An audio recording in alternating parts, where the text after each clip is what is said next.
Hey guys, how's it going? Josh here, and today we're going to talk about these quote-unquote reports that Batman, the movie coming, the Batman, whatever they're going to call it, is going to kind of give us the best of both worlds here with regards to an older Batman and a younger Batman, because Ben Affleck still technically is on contract to play Batman. And there's been reports out there that during his rehab and stuff like that, he's really kind of refocused his life and refocused his priorities. And one of those priorities is that he really wants to keep playing Batman.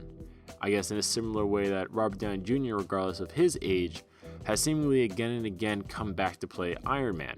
Also, I personally believe he's a great Batman, physically speaking, because he has the build, he has the height.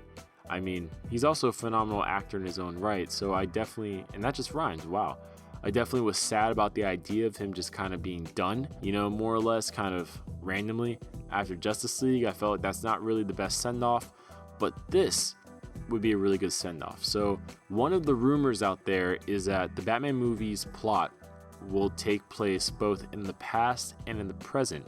It'll definitely take advantage of a mystery kind of crime aspect, which it sounds like basically one of Batman's first cases, one of Batman's first activities in Gotham as Batman will be something that reemerges in the current day. So it will give us the opportunity to have flashbacks featuring a younger Batman, and of course have scenes that are in the current day with Ben Affleck's Batman. And this would be really smart on WB's part and also really good for two reasons. First reason being that you can cast your younger Batman and have that out of the way.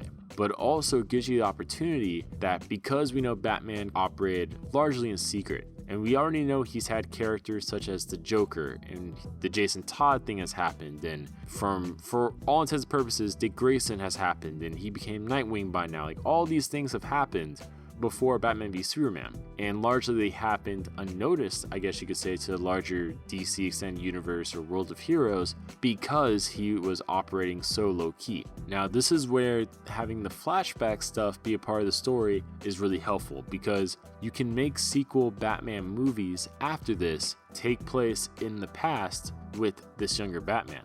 Because if you already established, a different actor playing the younger Batman, you can still have things in the current DC Extended Universe canon that has been made so far, but just have it take place in the past, which is kind of what Marvel's actually doing currently with the MCU. A lot of their movies, like Captain Marvel, takes place in the past because it gives them more creative freedom to not have to conform to whatever's currently going on.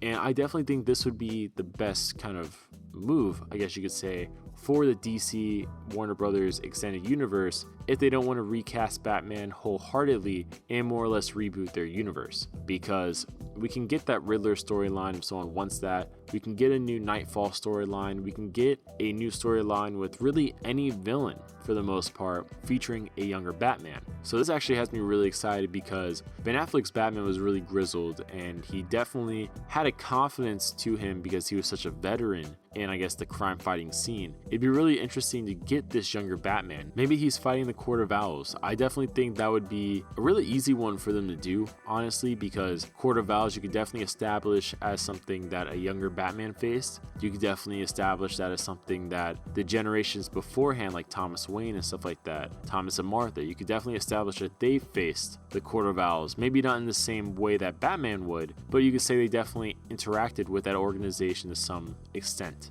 Comment below your guys' thoughts. Do you think this would be a nice idea? Would you like to see a younger Batman throughout the Batman movie, and that's how they maybe spin off future Batman films, which gives them a way to not embarrassingly replace Ben Affleck, but also almost creatively replace Ben Affleck? And also, this does give the opportunity to feature Robin in future movies too, if they do decide to go this route, because you can have younger Batman through these flashbacks when he still had Robin before Robin was killed by the Joker. So this also would be really interesting in that aspect because we get to see Batman before that happened to him. So what type of mentality did Batman have? What type of personality did Batman have before the death of Robin? So it would definitely be really interesting. I really hope they go this route, actually, if they do decide to, for whatever reason, cast a younger Batman for a future Batman movie or the Batman movie that's upcoming. Comment below your guys' thoughts, and we'll see you guys later.